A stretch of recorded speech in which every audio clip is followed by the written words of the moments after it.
Zadnjič sem rekel, da je motorizem kot droga, tista dobra in seveda zdaj iščem vse možne kose opreme, da se bom dobro počutil v vseh možnih razmerah.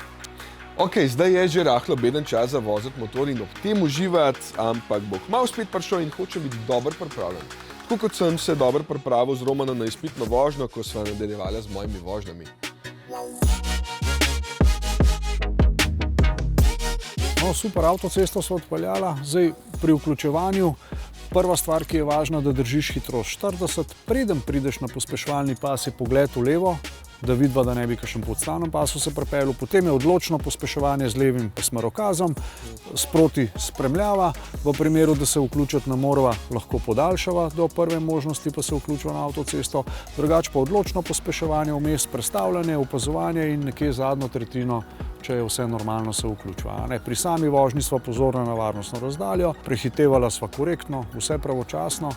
Pri izključevanju iz avtoceste pa spet pravočasen smerokaz, se pravi, če midva prižgeva smerokaz v momentu, ko se že izključujeva, to nisva nikomur nič povedala. Se pravi, imava tablo za izvoz 1000 metrov, potem je običajno 500, 400, 600, kakorkoli. Potem je pa naslednja tabla za izvoz z puščico, to pa pomeni, da tam je že začetek zaviralnega pasu.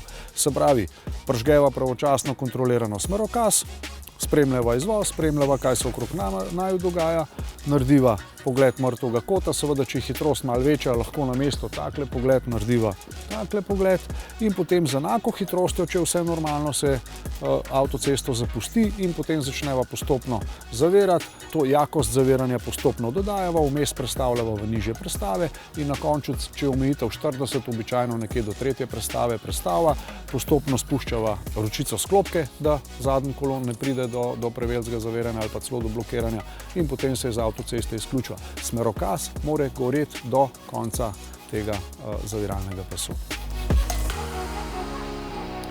Potem je sledila še nočna vožnja, da sem videl, kako uporabljati luči in kako sploh izgleda vožnja z motorjem ponoči.